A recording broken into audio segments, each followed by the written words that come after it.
Of course, I'm on right now too, so I don't need to write it.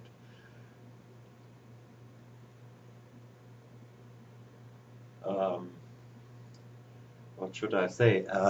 Yeah, I just answer. I just answered the question.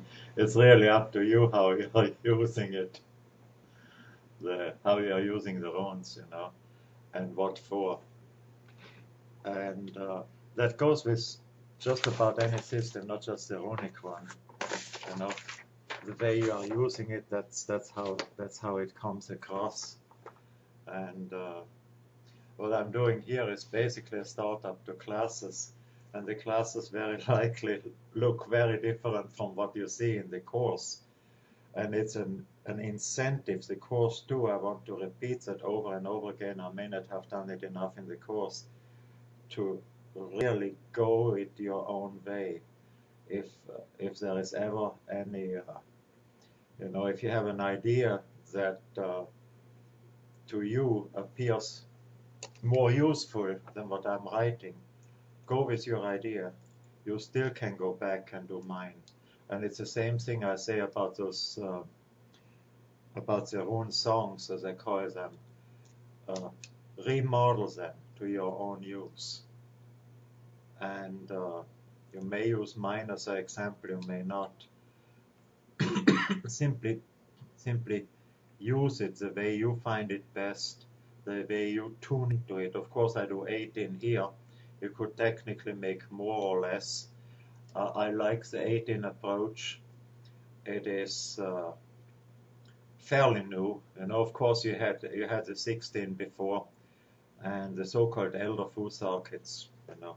It was also since the runes came. That's one thing. It's a bit of a historical thing. Since they originated likely in northern Italy, they changed a lot. The thing is, in areas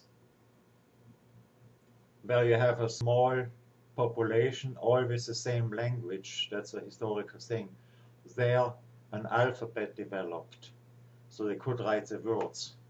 In areas where they had a lot of different languages, as in old Egypt or in China, they had ideograms developed, hieroglyphs developed, for each word a symbol. So people who came from different languages could understand each other writing this stuff. They didn't need to learn 50,000 languages to be good bureaucrats. Writing is, of course, a bureaucratic development to some extent, and it's pretty clear. And so with the runes, you had always those small tribes, and whenever it moved a little bit, it was somewhere else. So of course they look at the things they dug up from 9 AD, which was in Graz, that rune helmet and so on, and say it as proof for something, or non-proof that the runes existed, etc. And that the symbols were correct. And then as soon as it moved to England, you had several writings on the Anglo-Saxon runes. They came likely from northern Italy, out of the Illyric. One person wrote a good point out of the Venetian alphabets. The Venezii were an Italian tribe, not Germanic. More a thing that I have read a while ago, which made a bit more sense, and that's that it came out of the Etruscan alphabet, which is Illyrian. Illyrian tribe. Macedonians were he related to it. Very interesting book as such. It was northern Italy where they first appeared, and then from there it went to the Germanic tribes, Armanen, and there they got wiped out later by the churches, and then it went slowly up north. Again, with being wiped out because they were connected to old religion and the esoteric things, they couldn't use the new religions. So, and it went underground then for a long time. Mythology, of course, anywhere. We don't need to go with mythology. Not much need at all. You can generate your own. You can adjust them to your own because of the flexibility. My approach has been very much to use them as creative energies rather than, and defining energies rather than created and defined ones.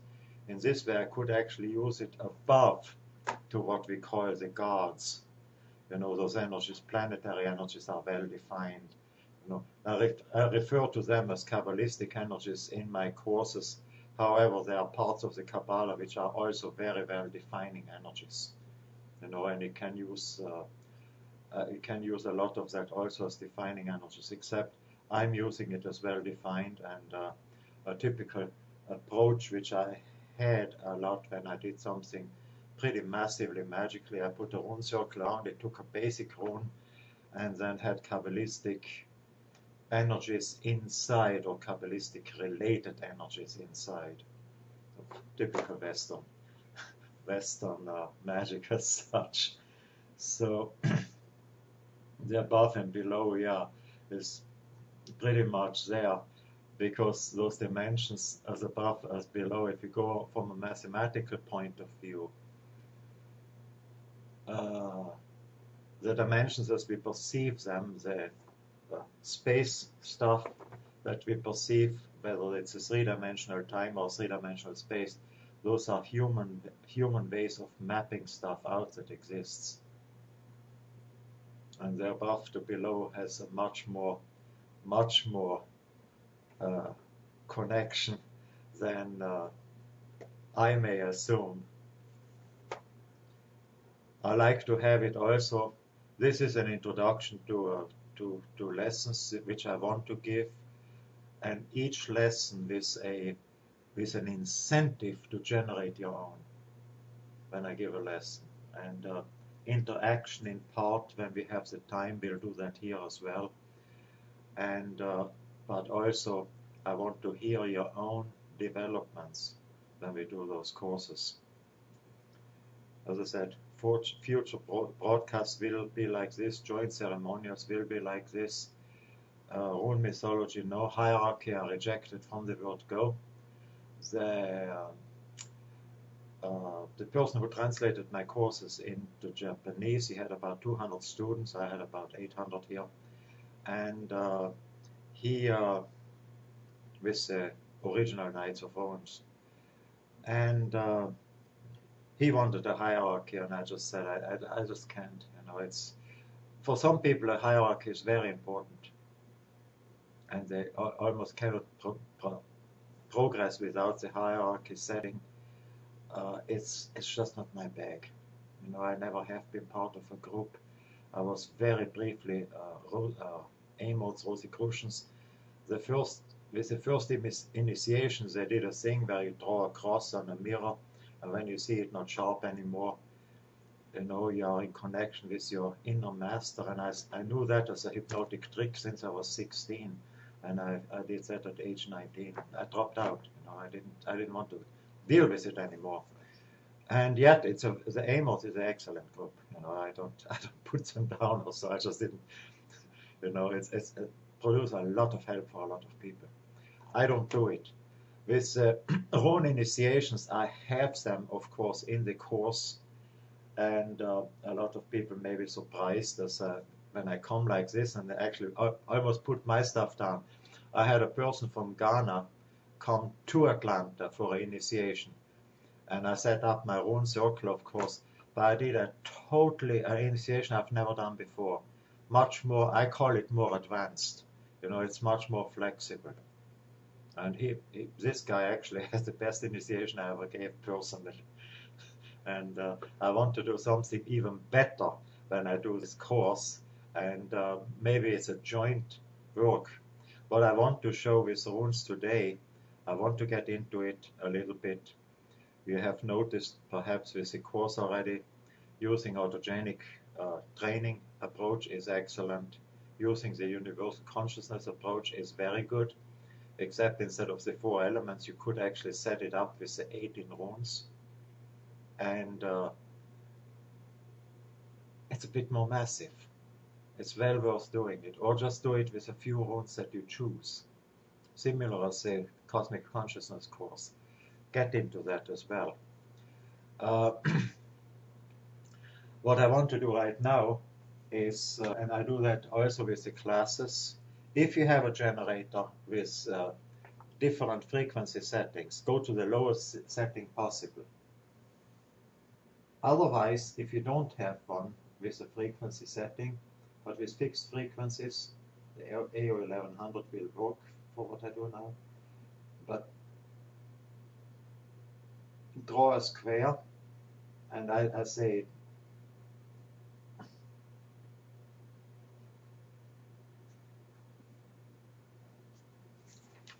make a square hook.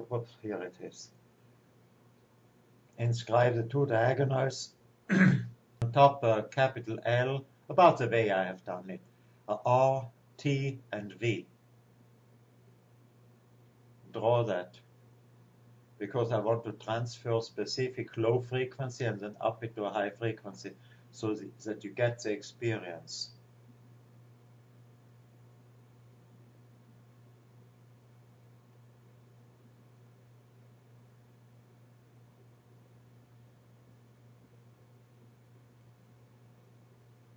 I assume you got it. If somebody doesn't have it, pitch to me through the messaging, and then I show it again.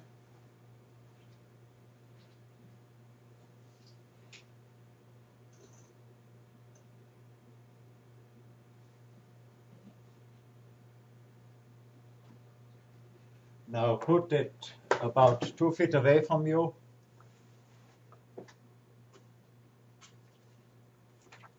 And hold the hand above it, about 2 or 3 inches, like this.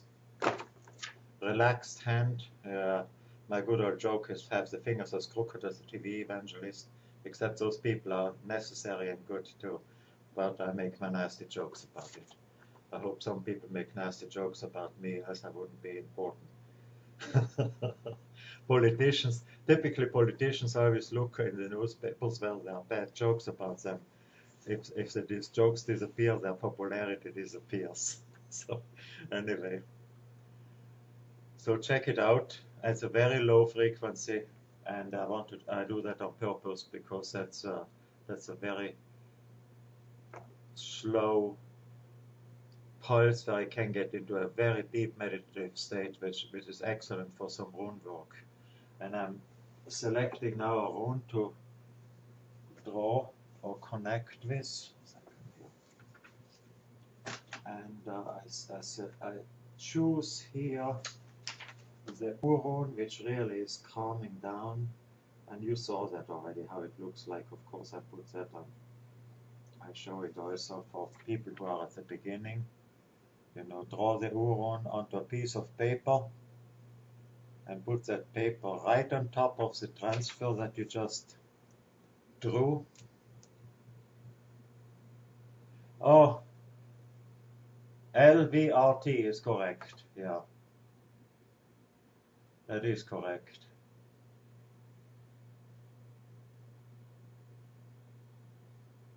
What do you mean with being on? I didn't put you onto the thing. You have to draw it and then you are connected with it. And you should feel it. Take then a rune, draw it. You can which size doesn't matter. And put it onto the diagram and put the diagram closer to you now. So you can draw from it directly. And then tune into that meaning of Ur. And I just say a couple of words. It's going back to the roots of existence, to the basis of existence. You know, of course, mythologically, it refers to the Norns, the goddesses of destiny. That already goes further than the rune actually it is. It's literally root of this existence where it starts appearing. And I put it on purpose on a 0.5 hertz frequency. So you can really tune into it and go back to it and do that for about, chant the rune Ur mentally, or you can do it loud like Ur. not Earl, like in English, don't pronounce it English, even so I write it UR, but it's OOR, like U, and extend the U. The R is unimportant, it's U itself that does it. Those are mantras similar as Om. Of course, with Om you do the thing, you vibrate, a typical good Om, you vibrate, you hit the roof of your mouth, the palate on top, and that vibrates it through to the pineal gland and gets it activated. And it's good for remote viewing and so on. Opening the third eye. If you do that at the same time, focus at the center of the eye chakra and pull the energy back to between the ears. You're right there, and it can literally trigger a few remote viewing experiences.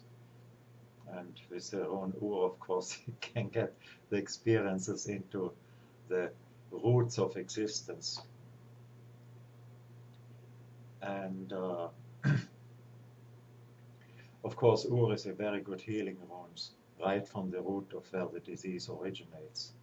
But tune into it right now for a short time. I just wanted to give you an example of how to use them. And this is not exactly the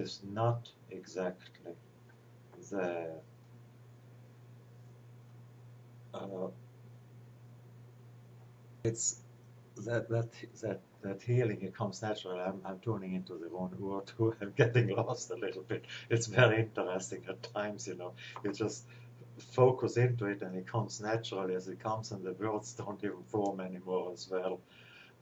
Do it right now, and with a very low frequency. We are doing another rune then to do the opposite. Those are not exactly the frequencies of rune sounds. You can experiment with that too. Of course, you need to generate them with a computer, and then you can get the exact vibration with organ energy if you have a HD generator, a heavy-duty generator. And okay, tune into it for a while right now. You can do a few questions here, and once you tune into it, you can actually ignore what I'm saying to some extent, or you can pick it up. It doesn't matter right now. I know some people may got in very deeply. If you have a couple of questions, of course, right now I'm open to pick them up. You can ask me, just send a message or so, and I'm reading it. The screen where I can read is right over there, so it's my second. It's the second one of my computers. And yeah, reload. I always have to reload. My computer says no to. It's typical.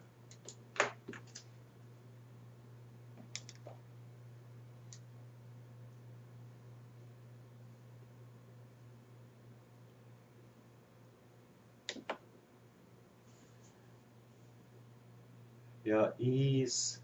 No, the M with man, actually you use it like a Om. The M, the Om is much more important. If you chant the man like in the Om, then that goes. And interesting thing with man, I did yeah, you have the Om Mani Padme Hum, it's and I did the Manron once. I was a country hippie back then, long ago, about 30, 36, 37 years ago in Tennessee, the area which I basically Appalachia, which I like maybe most of any place on the planet. And I chanted man, and I felt myself growing beyond the peaks of the trees. Of course, I was still the same size physically, but it was a fantastic experience. It depends also where you are, how you use it. Some people are preaching to the runes only out in nature. Not needed. You can make the nature around yourself.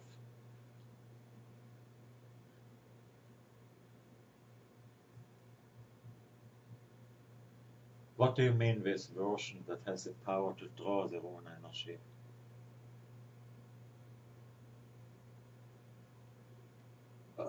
I don't know about twins, how to do that.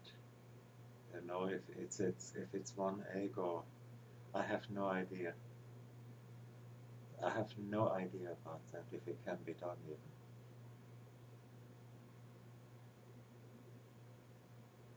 Oh gee, no, you needed to remove the hand from the paper, move the paper to yourself, put the rune onto it and tune into it. Make a second paper with the rune and tune into it. I didn't say that clearly enough. And then your body will pull the energy.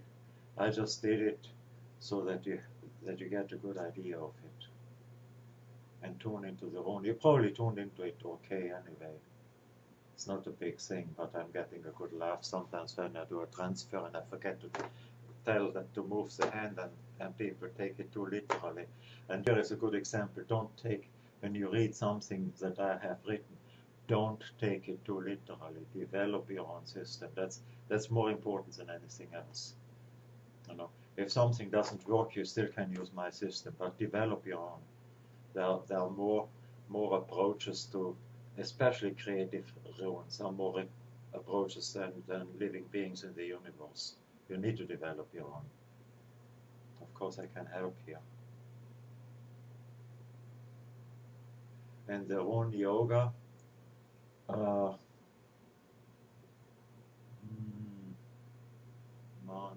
don't even recall that. In the main course, you give a longer. I have Armanen Padme Hum, that of course is taken over from the Tibetan and from the Sanskrit, from people who wrote. I think that may have been Spiesberger who put it in. I took a lot out of Spiesberger's ideas, and you may see that in it. And then of course I added my own Spiesberger, and others they never saw runes as creative energies, and with which you can actually generate things. If you are into evocative work, you can literally create a thought form and make them creative when you attach a rune to it. That it basically independently does what you are wanting. I may go a bit too far for some people who have never done it, you know, but it's very well done.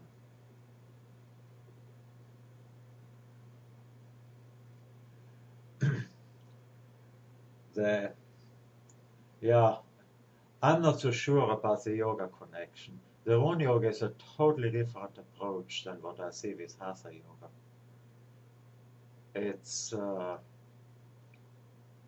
the body position is just something to position the body, to tune into it, or the hand position. I prefer often a hand position, and when I do a healing with Ur, for instance, I hold the Urun down, pull the energy up with life force, but it has that Ur energy to it. You could actually do that with what you have right now, and then project it out and point it to the person, and I do a slight movement, and that's so you mean the rune yoga.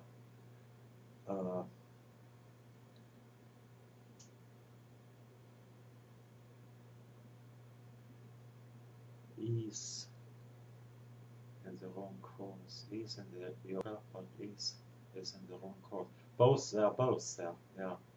No, it's the same pronunciation. It's ease. Ease is. Oh, okay. That is a thing. I may have written that wrong in the course. Ease it's two eyes. That's I think, and that was I copied something here. It's Isis in German. It's Egyptian goddess. It has not much to do with Is. That was one of maybe it has been Spiesberg. I don't agree with it. You know, that's one thing that I may need to correct. It's only Is, and it's the E is important, not the S. The S is irrelevant here. The sound E, which it represents, is important. It's a similar with the Ur. It's a Ur that's important. The Fa, it's not Fa, it's F, you know, the F, you know. Of course, it's connected with Phoenician Aleph, or Hebrew Aleph, Phoenician writing, where later that was of course a click sound back then, because they had only vowels. and later, well, they didn't have the click sound in Greek, it became the alpha. You know pretty much how the runes evolved, very likely not through the Greco-Roman alphabet, but probably the Illyrian alphabet. Somebody made a good, and it doesn't matter, where it comes from. I just say it to be very clear. It's not a Norse invention, It was just, there are so many different rune systems because they didn't have a huge population, or like the Roman alphabet where the language was forced on everybody who was in the Roman Empire. They had to speak the same language. They didn't do it like the Chinese or so, with ideograms and hieroglyphs. And you can choose any one of the older alphabets, and if you like one specifically, and can do the same thing I'm doing with what I'm doing here. Now, I'm very, before I said only the 18, that was, you see that in my writing still, it's only the 18. Of course, I like the connection with the number 18, the 18 element, the 18, which is good for the periodic system of elements. And I see, see the Kabbalistic connections very much with the solar system, with the Earth's orbit. Would go too far right now to explain it. And the planets, I see the rune system as something which goes way out of it. It's valid not just for the solar system, but for other sidereal systems where they have different planets, different numerological connections, and so on. What's here? Pronunciations. No, it's just one pronunciation here. It's the E is important, And see, if you feel like doing a slightly different pronunciation, do it. Get that experience. You can only gain this way.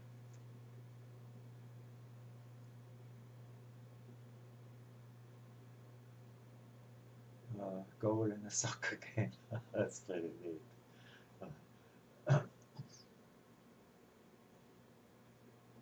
Yeah, you can store it up and get it out at one time.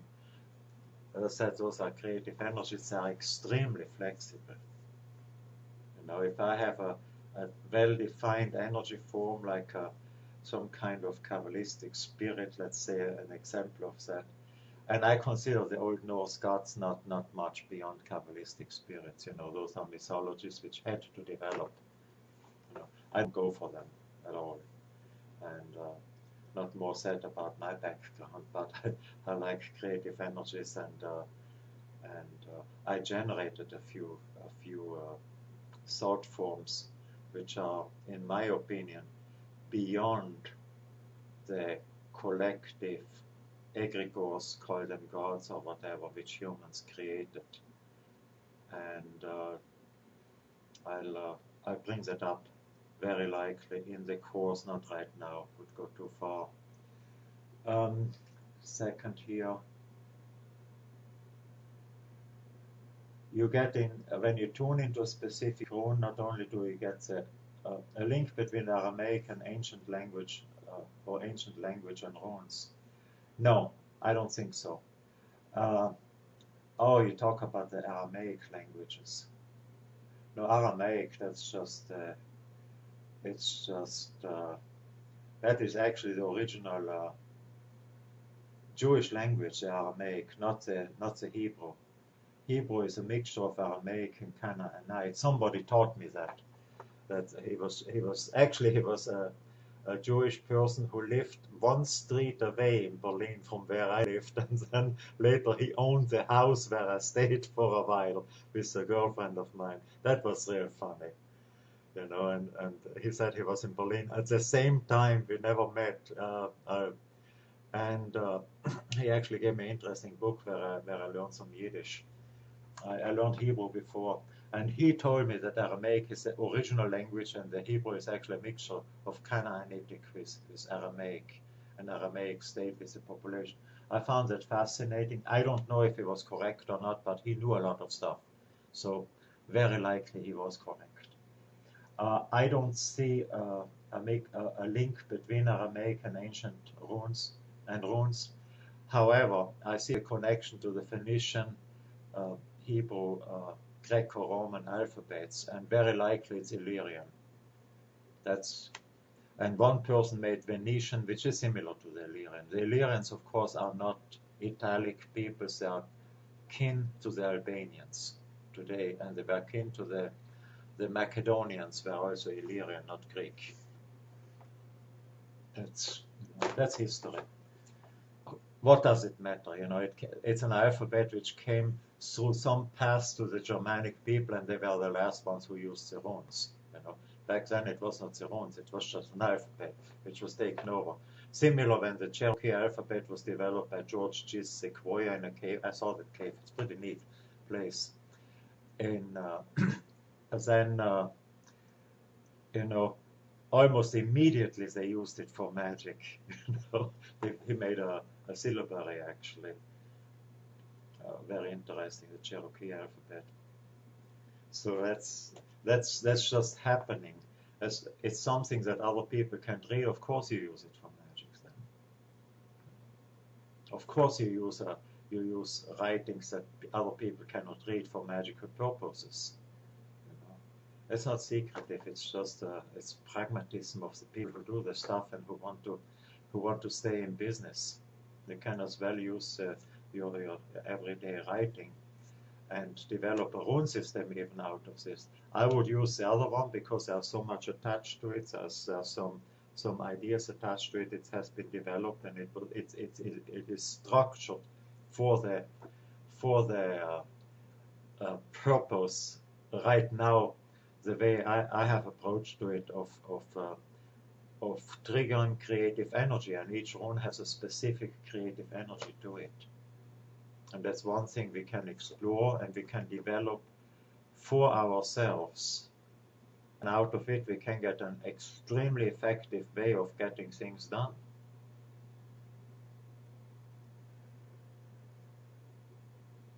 What's here?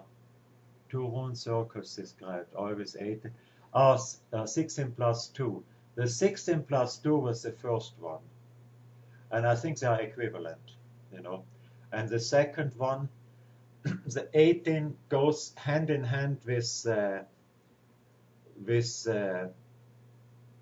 16 runes. It had the subdivision of the zodiac in 16 parts, which also is used by the Wiccans, and 22.5 degrees each.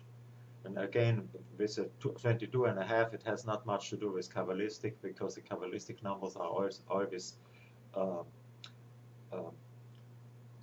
full numbers, 30, 20, 18, and so on, and 15 degrees, and so on.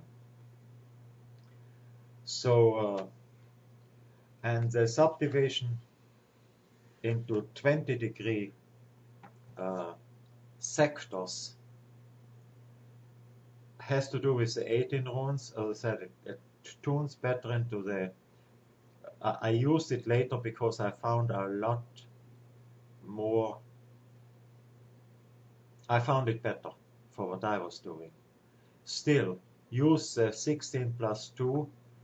It has been used a lot. In fact, there's a person in New York, Ed James. He is into Yoruba. He wanted to write a book. I think he passed meanwhile, or he may be around, and never did it. He was a rune master, and he was also very high in the Yoruba, or Yoruba they call it here, hierarchy of this country. He always wanted to compare it with the Ifa system of the Yoruba.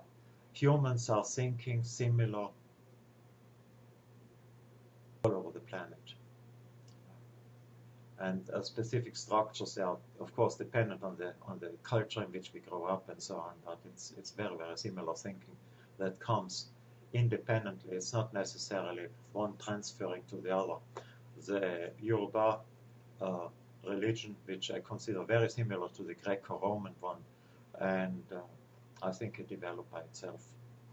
The names are so different that transferring it from one to the other, I just don't go for it. else there would be similarity in the names of the deities. So, fascinating. You can take those as energies, or you can take them as entities.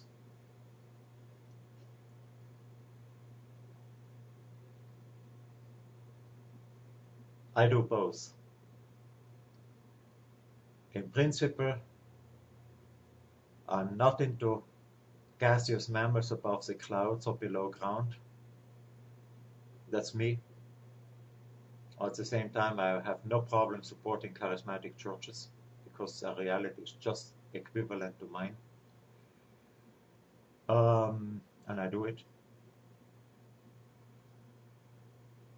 However, when I do an evocation, the mapping, the approach to accepting those energies as entities, as living beings, as persons, is much more useful, much more effective, and has a higher value of reality than my energy approach, which in other respects has a higher value.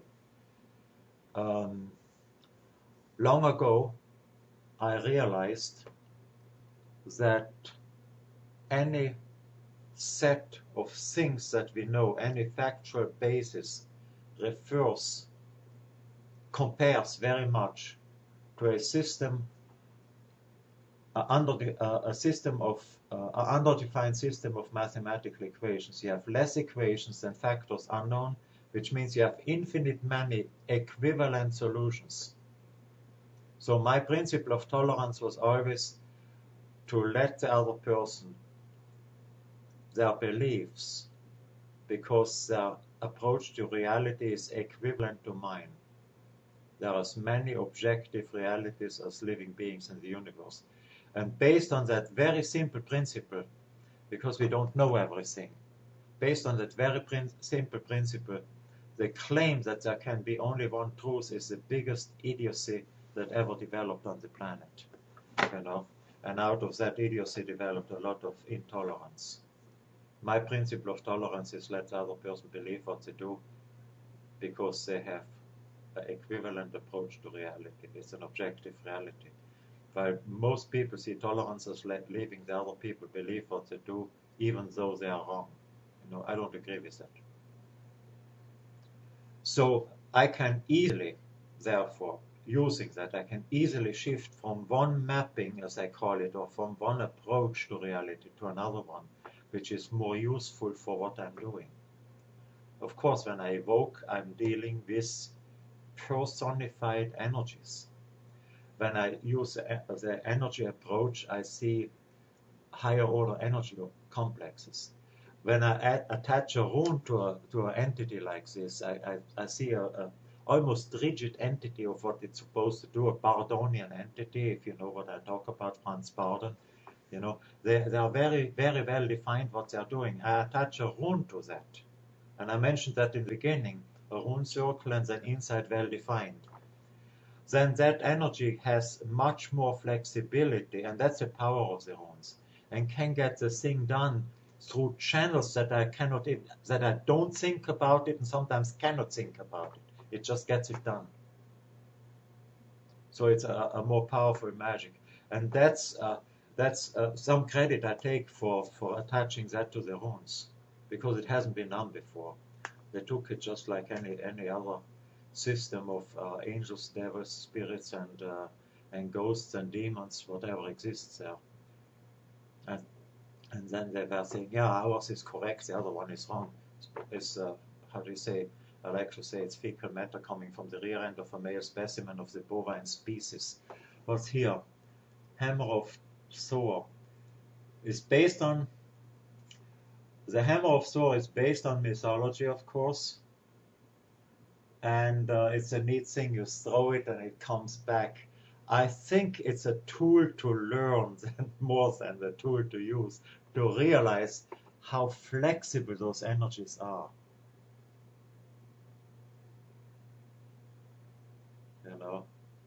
Take a cup, take a dagger, whatever you want to. Hammer of Thor, you know, whatever you want it to. You can have it as a combination of all 4 elements if you take 4 elements. If you take 5, make it a combination of the 5. If you make a system of 18 elements with the 18 runes, or you can make these three rune groups, you know, it works. In the old Hebrew didn't have 4 elements; they had only 3. They had fire, water, and air. Fire, water. Oh gosh, I made a mistake here. Fire, water, and earth, and the air element was Haruch, or the spirit. You know, and the 4 came in later. I do not know how historically. You know, the Indians have 5 with Akasha on top. To me, Akasha and will, I combine them. I have 4 with the fire element. But you can, for instance, with the Universal Consciousness course, use 5 elements and you do it. With the runes, we are going to do that. When we start up with the runes, you know, we are still on the rune Ur right now. When we start up with the, and I'm too, with the rune course itself, you know, to set up a meeting or so, we always chanted every one of the 18 runes, which is basically aligning not the 4 elements here, but the 18 runes. We can see those as creative elements. Different approach for very similar things. Different outlooks, so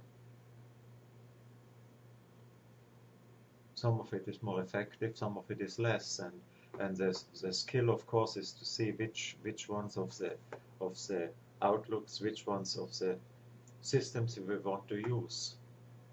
Again, here the rune Ur comes here handy because we can see, we can perceive, we can see the origin of it. Question here.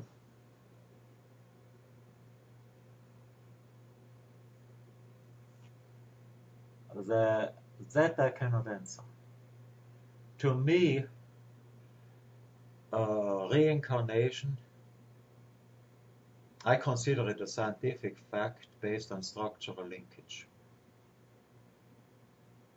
And I preach very often, that a human being doesn't end with the surface of the skin.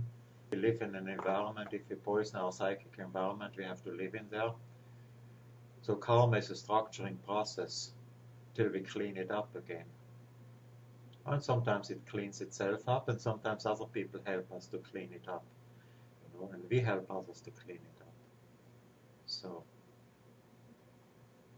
that's how I see karma. And with reincarnation, I simply see it as a structural connection.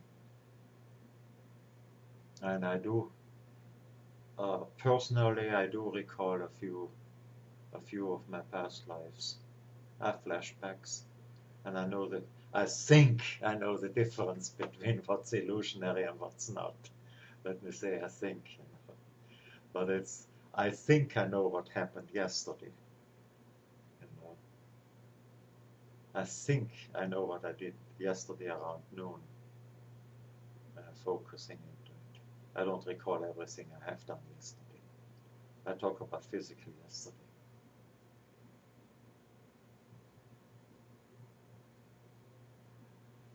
Consonants, yeah, they are different. Bar. The bar is a beta, vita. It's a W, V, or B. It's and they have only one letter for it. With K, it's difficult. Yeah, if you talk with aspiratas, but you can do the aspirata and not the broken.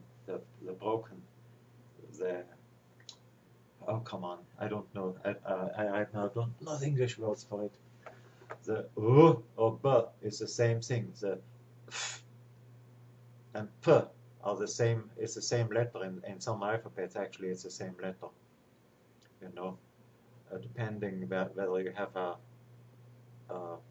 whether it's at the beginning or later in Spanish, it's still that way. You know, K, H, same letter in Hebrew, for instance. Or G, G and you know, you have that. And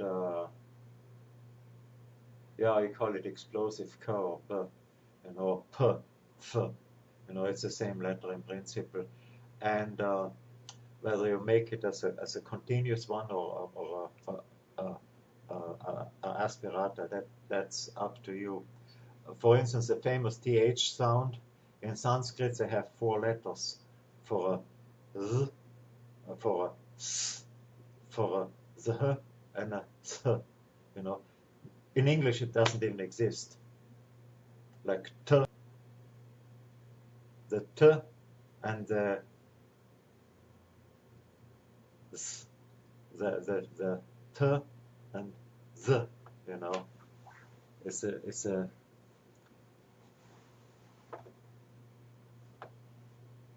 So with this it's difficult, and in the rune things they say repeat the B, you know. Sometimes the V is okay, you know, I have done it. It is not orthodox, so that's why people say very often bar, and then Spitzberger and others say very correctly B, B, B, B, and then eventually bar, you know. The R is just something to make the sound appear. You do it both and see with what you feel more comfortable. The K is the same thing, H or K. H is, of course, you can do it as long as you want, you know. But again, it's K. If you do the traditional K, you tune into it anyway. So again, it is very much up to you how you feel comfortable with a specific letter. Then another one which people have a lot of problems here is the Ür. And it's a sound, it's between I and U, Ü, you know. It's of course in German I have no problem with that. And with certain consonants we don't have the problem.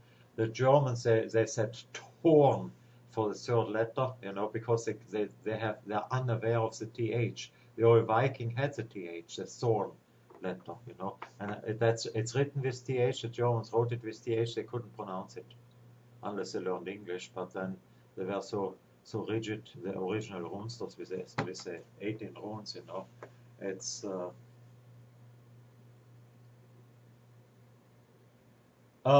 If you want to modify the meaning of runes with lying or upright and so on or reverse, it's up to you.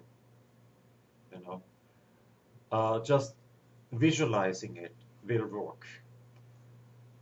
Going back to the letters, you know, the Hebrew has some letters which we cannot pronounce, and Bowden threw those out. You know, the emphatic letters, Saudi, the S, you know, doesn't exist in our languages. The T doesn't exist. You know, so that's the same in the Arabic. Ainon doesn't exist. I had to learn. A Palestinian taught me that long ago in Munich to pronounce it. You know, doesn't exist. And yet, if they have a system, it goes according to their language. So I don't condemn the people in Germany. They didn't know about the TH, so they had actually 2 T, the torn and the sick tur, the tur, you know, and they pronounced it the same way, and they had 2 of the same, and it was a different symbol. The symbol made all the difference there. I got way to the side explaining stuff, which is great.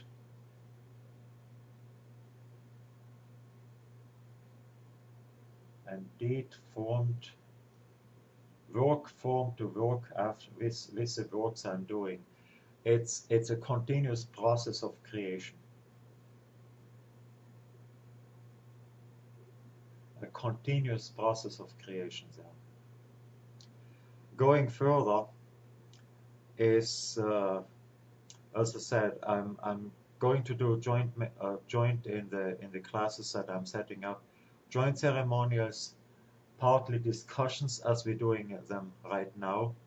I think it's very important for all of us. I'm constantly learning when teaching as well, you know. It's not just it goes from me. Of course, I have a little bit of experience. I set up this thing. Mythology as such, that's Odin's poem goes into it. Mythology, of course, we grow up with a mythology. We don't need it. We can create our own or none at all. It's not so necessary. Hierarchy I don't want.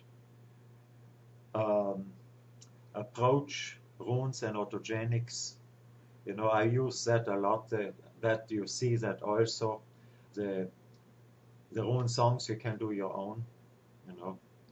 And tuning into runes, you see that in the course itself, how to create your inner realm. I think the setting up of the three realm is very important. Of course, as I said, I have developed that. That hasn't been described before, and I think it works exceedingly well to get things done.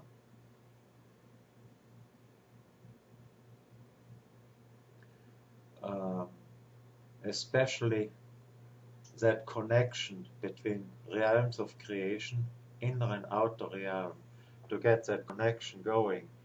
It shifts, it shows up differently as you proceed. You know, it's not the same. You get once the experience, it's not the same experience over and over and over again. It will shift, and it's a tremendous help to produce effects. And after all, runes are here to produce effects within ourselves and outside ourselves, and produce it much faster. Of course, when I started with the rune, I didn't have the life force generators at the time being. It was there, and it used mine. With the generators, it's much more effective. Now what I want to do is take the rune away and do the second rune, do the far rune, make a drawing of it. That's the first rune, of course. The second one we are doing today.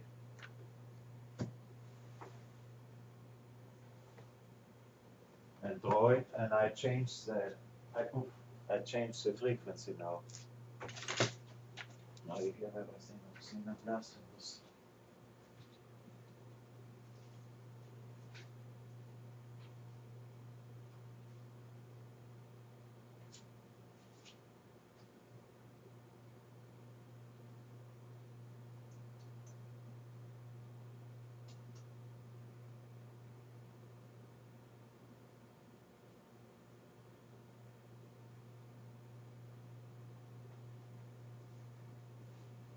And feel the difference in the vibration. I set it up, I used a performer for it. I set it onto 32 Hertz. And of course I should have told you to test it out before that. It's for stamina and endurance.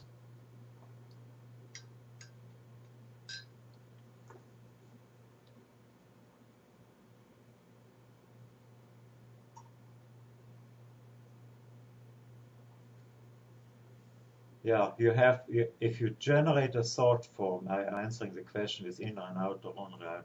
If you generate a thought form and you connect it to the different realms, this is an artificial creation, of course. It's very effective. And if you connect the three and get also the realms of creation into it with a specific rune, then that thought form gets a lot more power than it is described in it. I have used that with Bowden entities, I have used it with archangels of the Kabbalistic side, I have used it with Greco-Roman deities, and generally I have used some Norse gods. Generally it produced more. I had a very interesting experience actually with, I wanted to evoke, it was the god Thor, and I worked on it, and the rune, Thorn actually I used also, and the rune then asked me what god I wanted to create. And it was a strike of surprise for me, and I said, yeah, of course, you know. That's I never thought of it before, and it's that flexibility that came in. You know, which god do you want to create? the Rune asking me, and that's they are beyond. You can use the runes as energies. You can use them as energy. I don't say they are. I said they are, but it's not necessary. You can use them as something beyond those thought forms, as a creative principle that you attach to a thought form, with which you empower a thought form. And the thought form you set usually up to get something done, to make a wish prominent, so that because our brain walks around, it's like a radionic setting, except this is a lot more flexible than a radionic setting.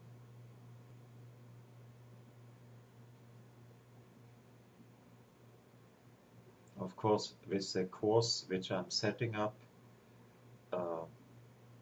and what I want to do, when you join this course, you would need a Uwu setup. I do it there. I can only take about they may have something where I can take more people. Right now, 6 people are the maximum. We should see each other.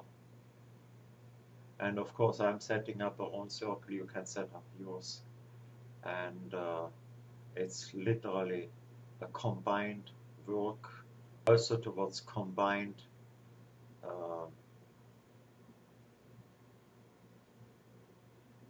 work towards effects we want individually.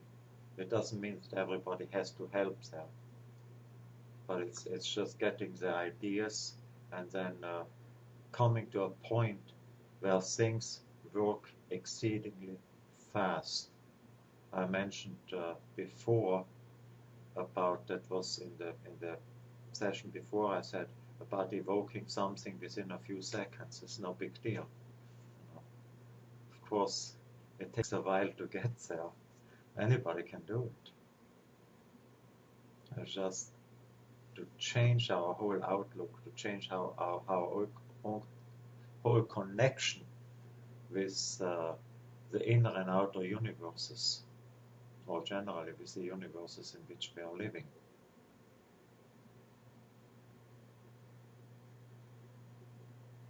So I mentioned the Rune realms, and I'm not sure if you felt the difference with the Pharaoh right now. It should activate you.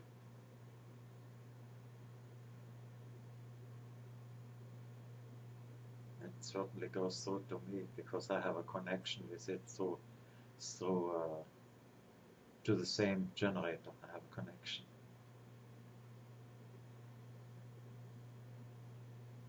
As I said, with your own circle, we go step by step into it, and I will design how long, how many lessons it takes. You will find that out on TVOPK. This is just an introduction where I can say what I'm going to do, that it's not the same old stuff that I have in the course. It will be beyond it, and it will be actually a system of working together towards something. And this one will be different from what I'm teaching. Is part of it in the course. It will go beyond it, and I'd like to do it this way.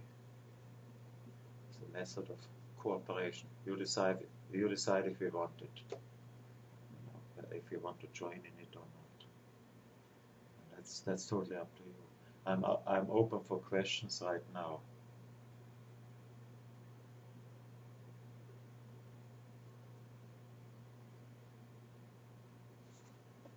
And,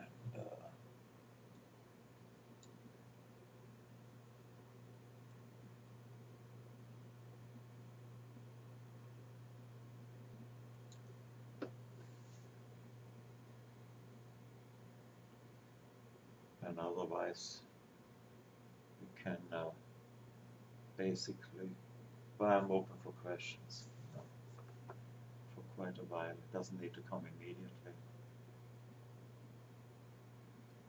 But that's basically what I have to say about it, what I have to say about the course which I'm going to have, and what I have to say about the rooms.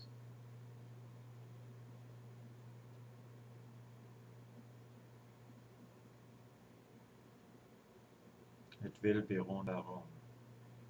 of course. So the experience of each one will come in the individual thing.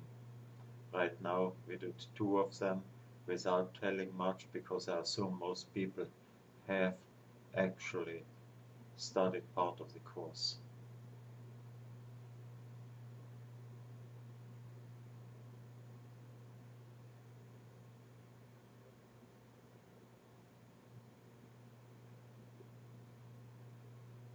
That's an excellent inner realm. I didn't think about that. I didn't think about that. It's an excellent realm. Use for health. Of course, you know, since it's religious, I can say yes, you can use the runes for it. You know, if it was something else, I would staunchly deny it.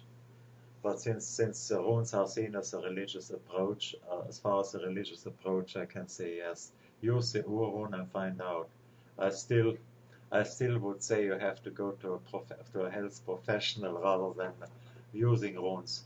There is a lot written about it.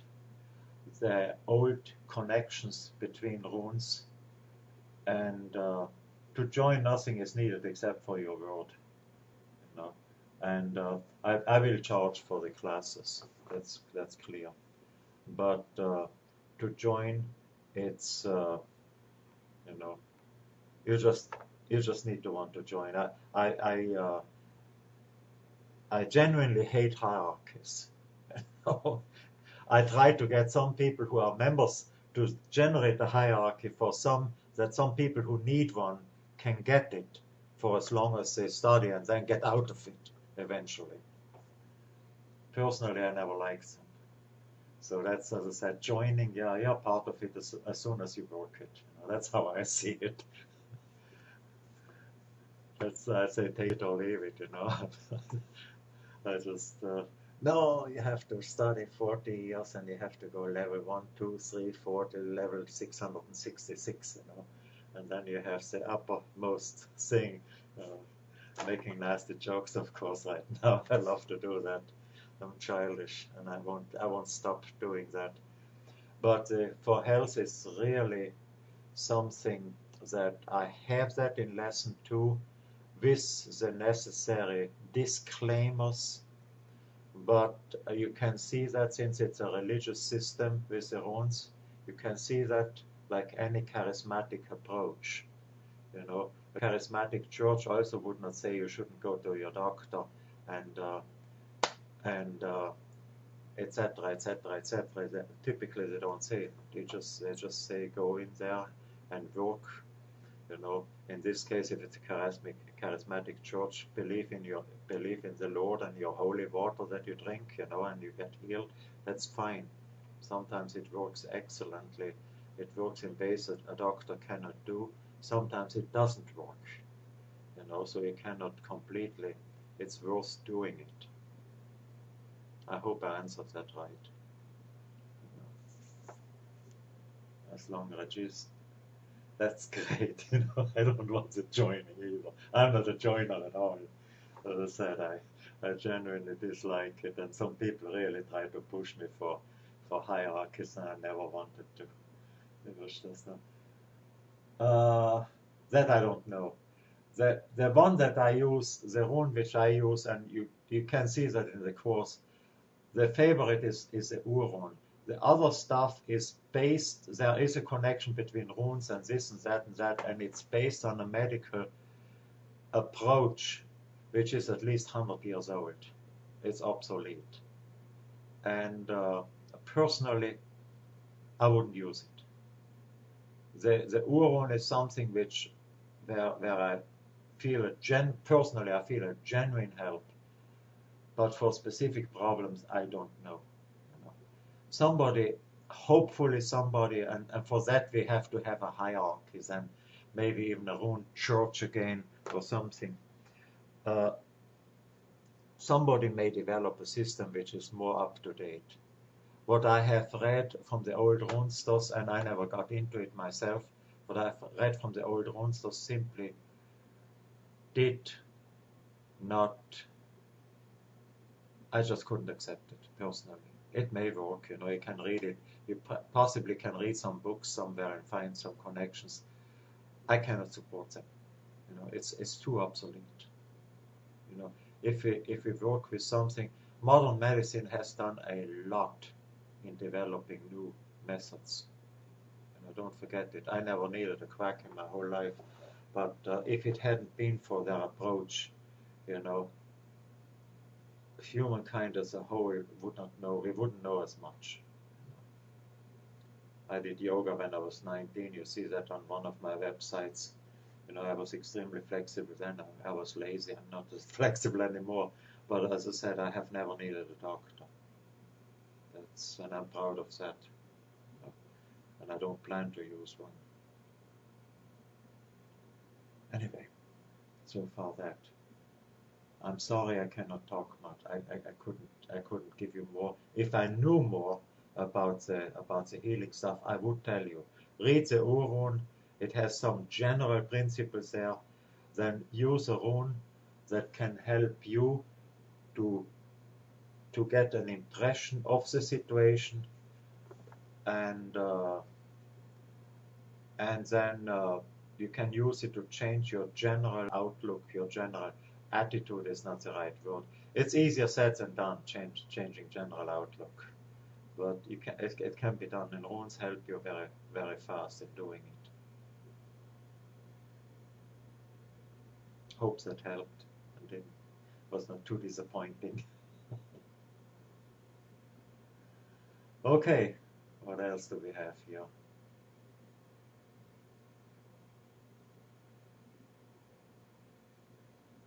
I'm still around, so but I'm taking it very easy. I'm just waiting for questions to come, and I'm going into it.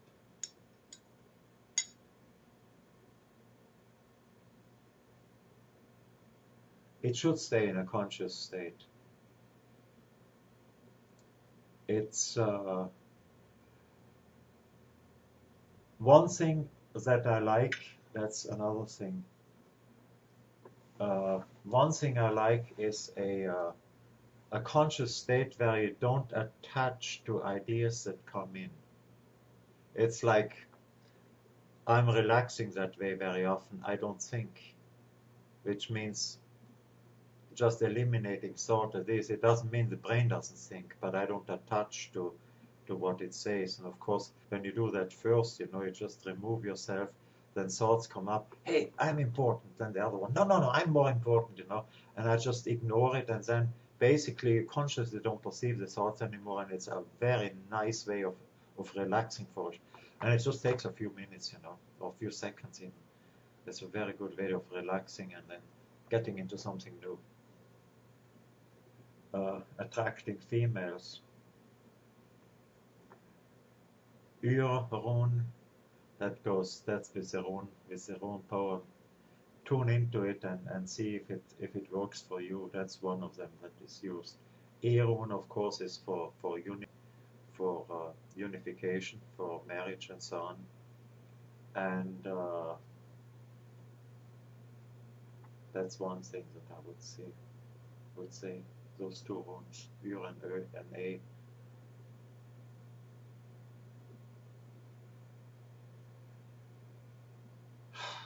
I don't know.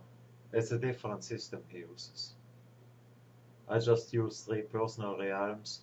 That what Bowden calls Akasha is actually has to do almost with the 5 elements. That's how I perceived it. You know, the different realms, emotional, mental, or he used 4 and used the highest element, the spiritual Akasha plane.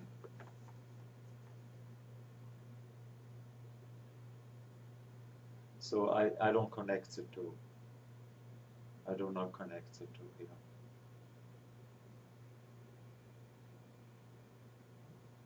You could. Doesn't mean you shouldn't do it. I don't connect them.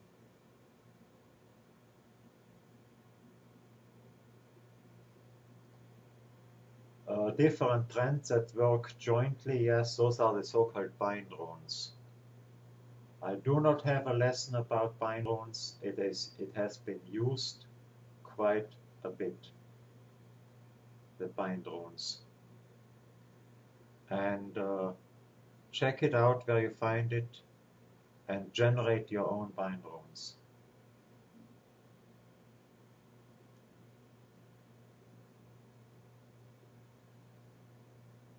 I haven't done it with cooling heating effects. I did yoga for that, and just a normal focus. They're literally part of the. Of course, I couldn't get the tumor up or something like this, or get the temperature that I could sleep on ice. That takes a bit more experiment, a bit more experience. However, have the blood flow in a specific part of the body and so on. I did that with yoga or removing it. Then it naturally cools or heats up, or stopping the heart. You know, it's funny. You know, I did it a couple of times when somebody was leaning on my chest. You know, and then all of a sudden you should have seen those faces. It's obnoxious too, but you know. it was funny. I'm still laughing when I think about it. And that I learned that not with runes but with yoga. With runes, if I had done the runes before I did yoga, I may have been easier to do it with yoga, and for that I would use the fire rune. And for cooling down, not so much the Ur. The East rune I would use here. And that goes back into ancient mythology with the ice, you know, calming down things. So that's and for heat, definitely the fire rune, the fire rune, or Aleph. Even in the it says still the cattle, you know, rune for cattle, for cows and so on, the fire rune. And that goes, Aleph actually means cattle in Hebrew, Phoenician language, the Alpha. And the Hebrew symbol goes pretty much, well, you have to be creative thinking it as a symbol representing cattle with horns, but it's very interesting. Let me show you. It's, you know, it takes a little bit of imagination to see the cattle in it, but it's still it's still interesting. Well, the ba is the house, and the ba in Ur, b, v, u. The u from the Ur is actually a v. You know, it's a ba, of course, is b. You know, it's with the sound, but the beta or vita, the ba came out of the beta, and it you know, it came later with the runes. They took it because they took the Ur as a separate letter. While originally the U and b is the same. And it's interesting too. In Arabic, you have it like this, you know, and the beit on the house in Hebrew, you have it like this, and then in the runes you have it like this. The Greek vita, of course, beta, and the Latin b, of course, goes out of the beta, and that's where the bar comes. The bar is actually a dual thing development, Arabic and Hebrew, and then etc. The Greek. Pretty interesting how alphabets shifted out of the basic origin, which was likely the Phoenician, the oldest. Canaan I have a list of over 20 alphabets, which in the old Canaan, about 1000 AD. All different little statelets, and each statelet had a different alphabet. Very similar, but different variations, you know. That's what I mentioned before about how alphabets have been used and developed, and there have been probably not just Elder Fusak, Anglo-Saxon Fusak, and maybe the Armanen Fusak, which Liszt actually developed or cooked up, whatever you call it. It's to me the most effective one. Alphabets develop as they do, but there were probably 50, 60, or 70 different rune alphabets around. Each one could be used. So cooling and heating is a new one for me with runes. It's a very interesting approach. Do it and let me know. And maybe use those two runes I mentioned before. The Ease rune for cooling, yes, I have read it, but I've never done it. No, I did everything. I have the greatest experience with it, sure. No, I never did it. I should have thought of it. Never thought of the runes using it. Thank you.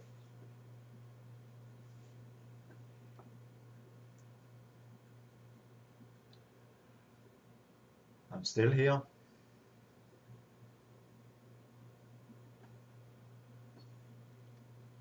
And, I'm still available for a while. You don't need to ask immediately. I just check from time to time. Right now, I'm drinking something which actually is cold. I was polite not to drink it. It has pure water with non-water ingredients added, but not a high percentage. Actually, it's not booze. So I just like to make a joke. This is pure water with 42% of non-water ingredients added. But then I would have a shot glass for that. No, I don't have a schedule. I will set it up. Let me know, send me emails or so, what times would be good for you. And I'm trying to adjust them for people who are interested.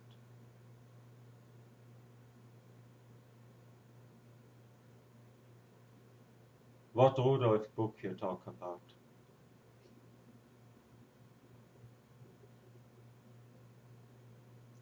Großleben? No. The Großleben book actually, Osil and Os, yeah, I have it here. This explanation, take it with a grain of salt. Take it with a grain of salt. That's a compromise which has been done by Rune masters. I someday accept the compromise. When using which is totally up to you. It's basically a O.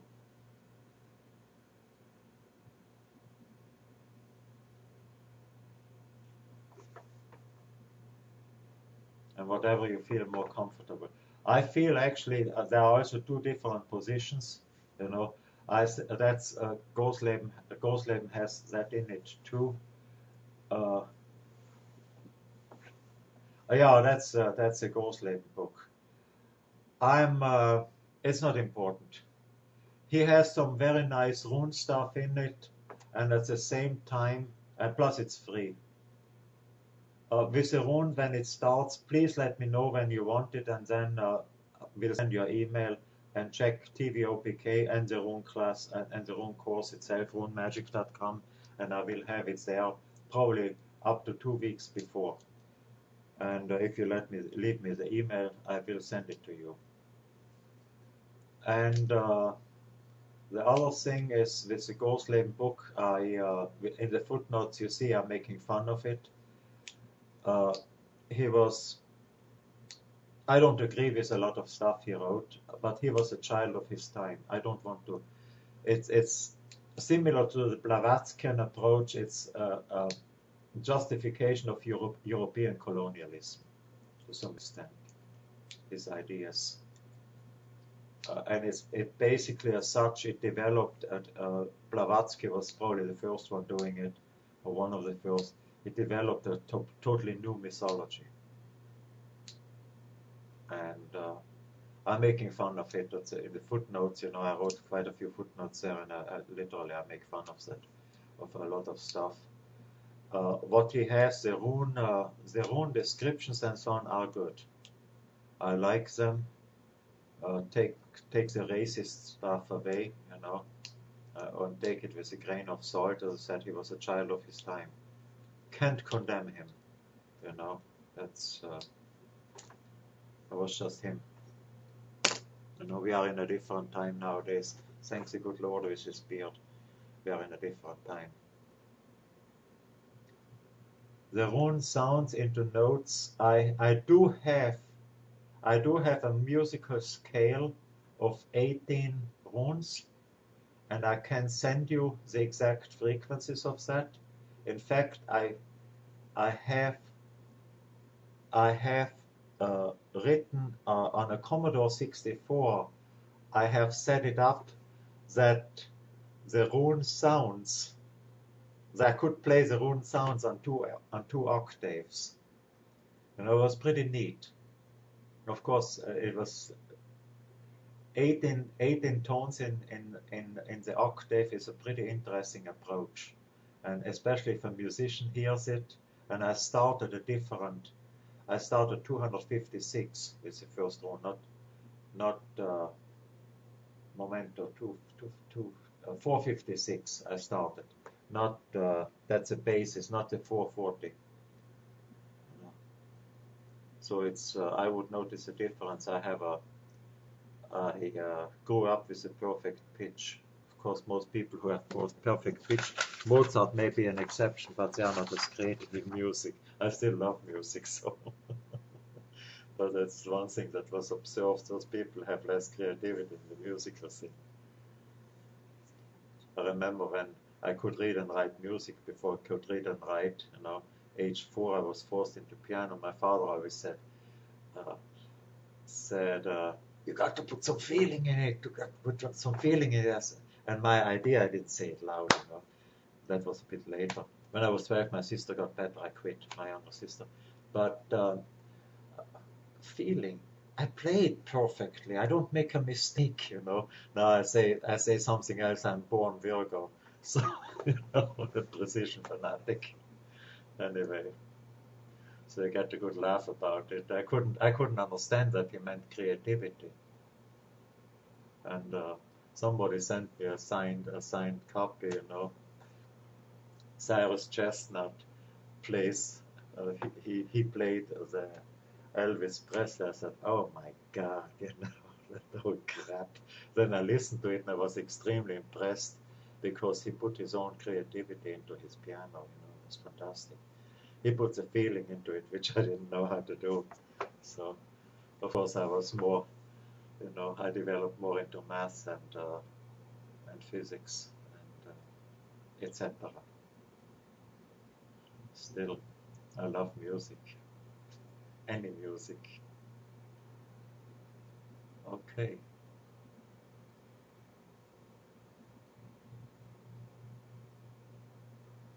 The blank one that goes to Ralph Bloom.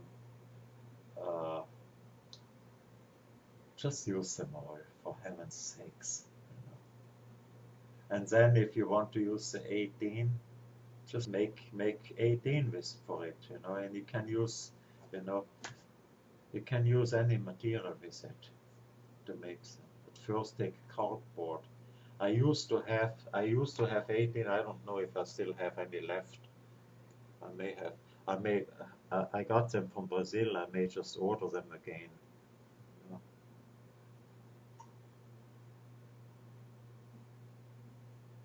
The blank rune is a typical It's a very, I condemned it, of course.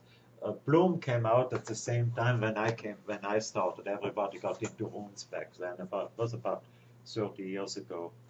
And the blank rune is, it was a nice idea he had.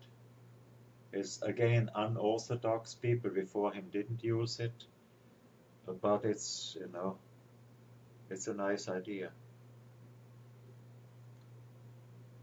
And that's all I say about it. For rune readings, the 24s, he has it. That's mostly what it is, what it goes into. It's a pretty good approach. And the blank rune compares almost to the Fool in the tarot. It's a very universal thing, like a joker card in the if you play a card game.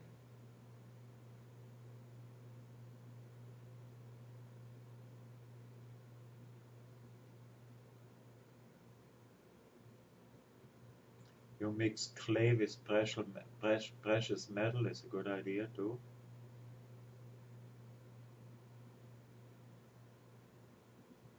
I don't know how it works. Anything goes. Bamboo is interesting. I have made wooden runes with ebony wood. I don't even think of it if you still can get it. It's protected some way. But they turned out very well. I love ebony wood, actually. I don't know if they still import it, if you still can get it. And bamboo is very nice as well. I've never thought of bamboo, So of course they have in their own books you see a connection with specific trees. And for each rune a specific tree. What to say about it? There are trees which grow outside of that era where the runes have been used, and what about the Vikings? They brought American walnut into Norway. There are several churches in Norway which are made of American walnut, and of course that's not promoted for runes, So maybe also a pretty nice thing to use, black walnuts.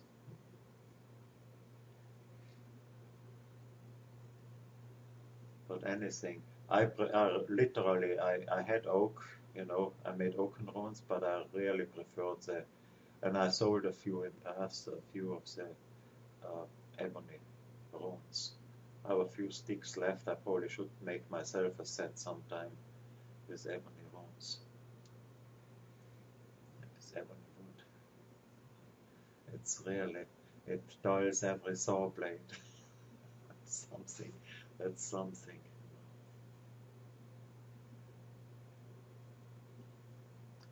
Okay, well, I'm still around. Let me keep that on, if anything comes. You're quite welcome. I probably leave too. There's not much to talk about. Germanic deities. No, the Germanic deities are probably older than the runes.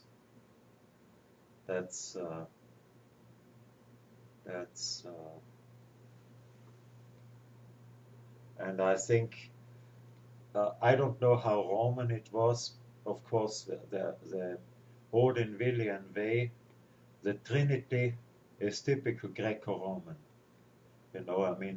Once the Christians became Greco-Roman, what you call Catholicism or Orthodoxy with the Trinity, and whatever came out of it, it's basically a Greco-Roman religion with Jewish names. It's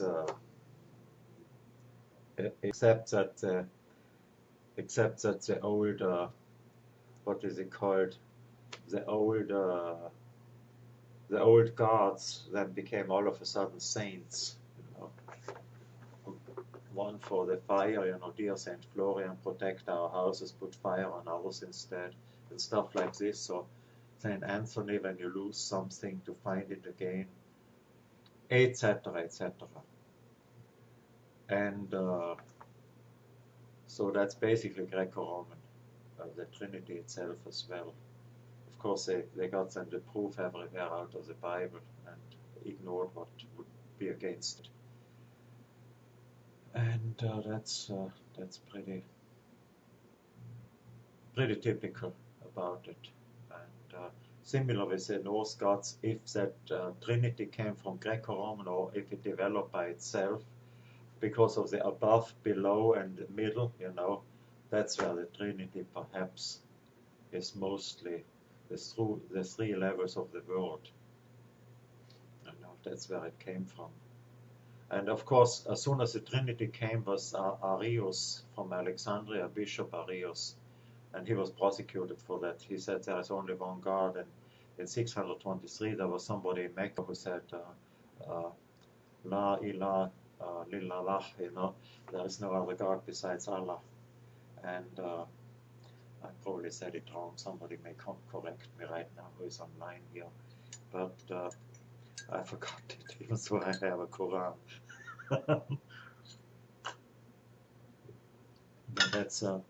That's similar, They try to get away from the Greco-Roman. Of course, the other person started a new religion, and Arius. The Arius religion was in the Middle East for quite a while, pretty active. There may be a few pockets left of it, and they didn't go for the Trinity, and he was prosecuted and everything, and fled.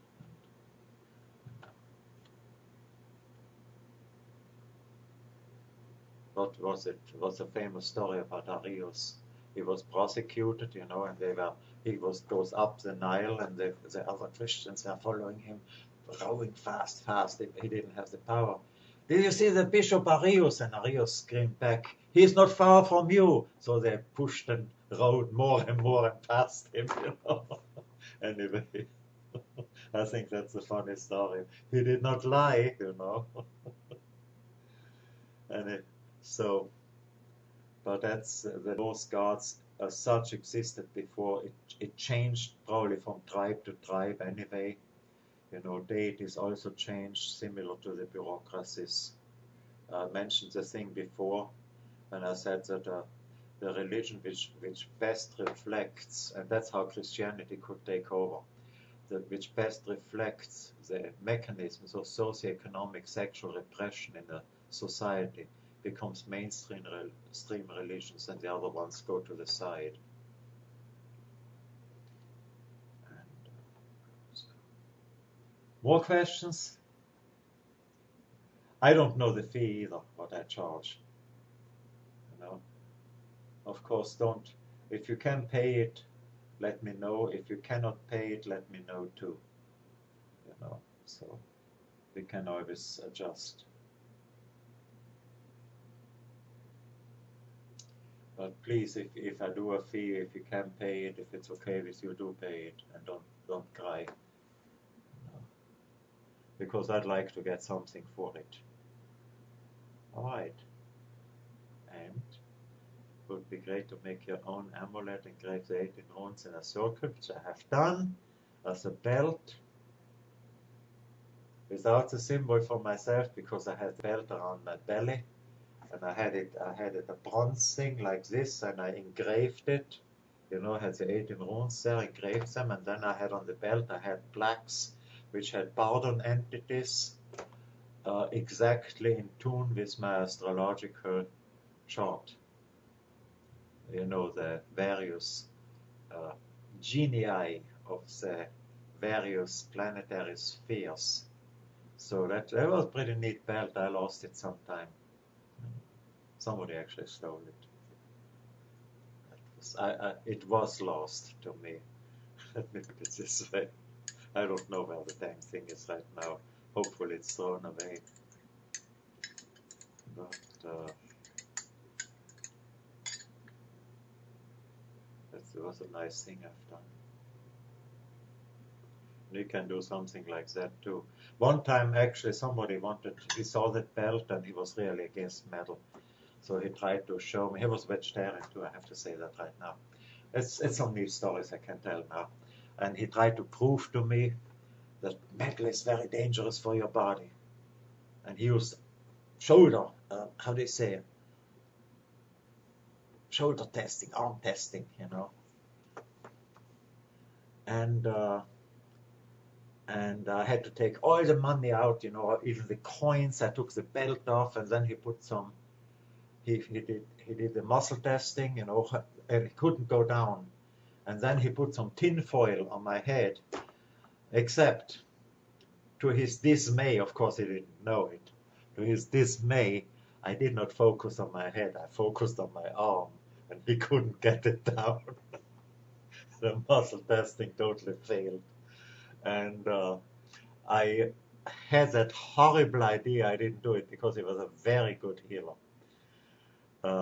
Also a good friend of mine. I had the horrible idea of doing muscle testing first and then putting some vegetables on his head because he was a vegetarian, you know. And probably I would have pulled it down like crazy because he would have focused on the vegetables, you know. Anyway. That's besides that a little bit, but I like to say stuff like this. You know. Muscle testing is not 100%, especially when you distract the attention, such as putting some tinfoil on the head. Of course, metal is bad then, you know. Or vegetables.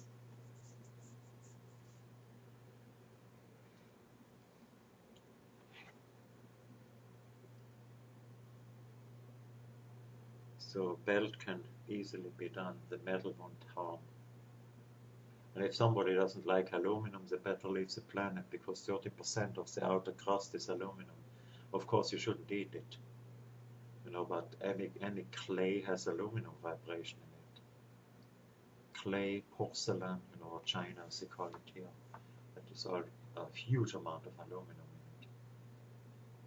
On the other hand, the aluminum cans coke and so on. Right now it has plastic layer, but in the past it was aluminum can, and that dissolved the acid, the phosphoric, it had some acid in it, the coke, and it made an aluminum salt, and it got into that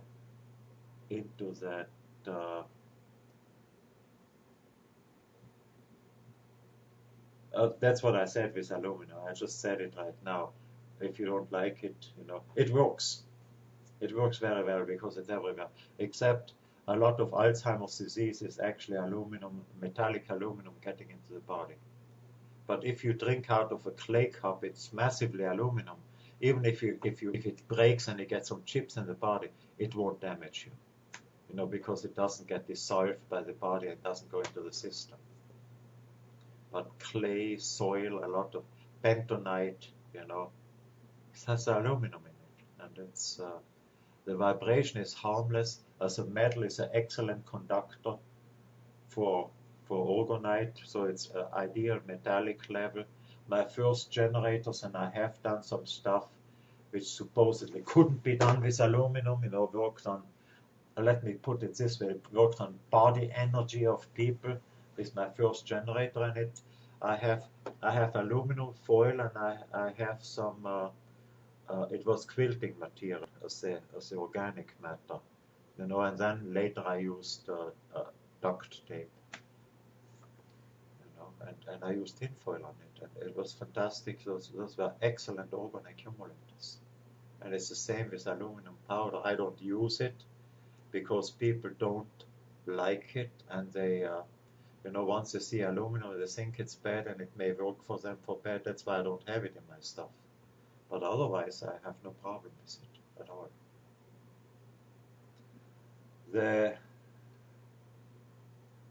That is a universal talisman, was designed by Spiessberger, and I absolutely like it. That's a Spiessberger design. And it's universal for general clairvoyance, general developing psychic capability. It's a universal Rune talisman, I would call it. To get into it faster. That hexagram, it works also very nicely. It goes with the Hagal rune, and I have used it a lot. I have made talisman with it. Again, you can use, you are in Bulgaria, of course.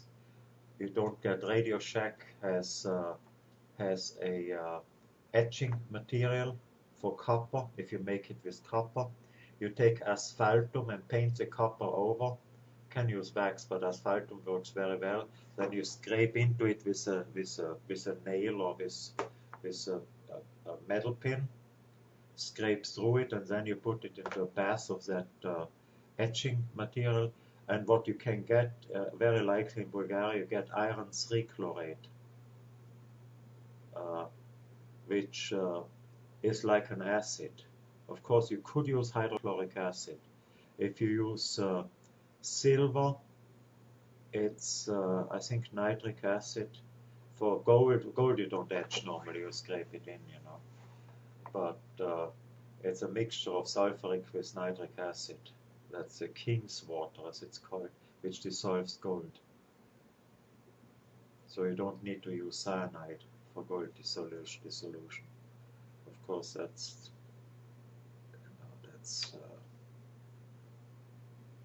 pretty poisonous. But the king's water is a mixture of sulfuric with nitric acid, and nitric acid you can easily make by mixing sulfuric acid. By mixing sulfuric acid with putting salpeter into sulfuric acid, then it becomes a sodium sulfate, and the nitric acid gets free. So it's relatively easy to do. A bit of chemistry. I blew up my lab when I was 15. Made a nice explosive.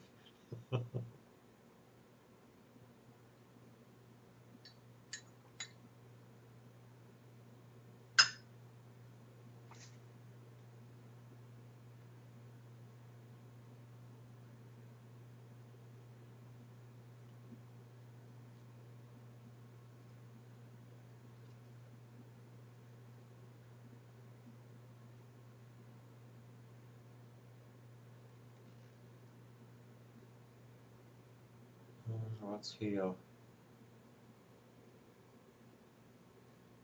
You can do that with runes very well. Very well. And somebody asked about drawing women, put the rune on it. And I would connect Ur with A to some extent for a balance. Or even Hagal, to get a balance, not to get that typical. The culture was, when it was written, the Christian male dominance came already into it. Originally it was not that rigid. It's one thing to consider here too, sometimes when you make it. Again, that's up to you. The Thorn rune, it's a rune which I really like.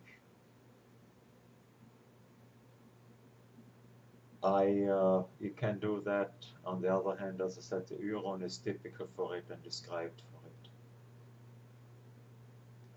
What is here? Wander along with the rune could program the glasses of water, specific runes, make rune drinks.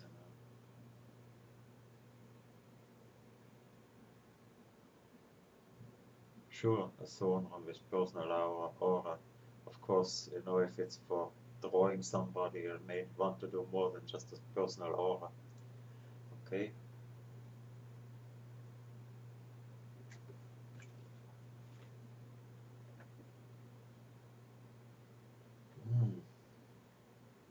It shows here too what the runes are, so they are not that rigid, And one time I did, that's also a very interesting thing here.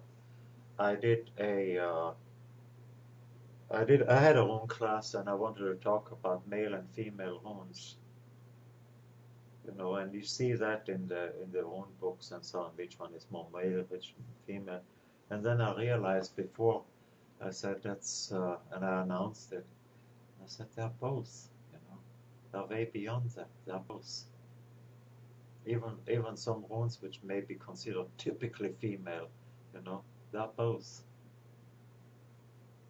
It's beyond that gender split.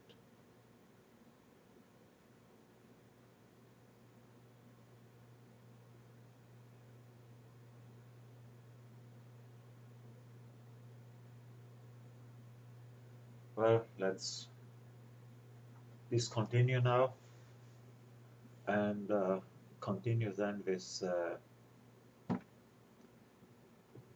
when I have the course 2-3 weeks or so. What's today, the 5th? 1, 2, 3, maybe at the most 4 weeks. So I'll let you know. Send me an email, so I have the email addresses and can let you know when the class are and how much it is. Till then.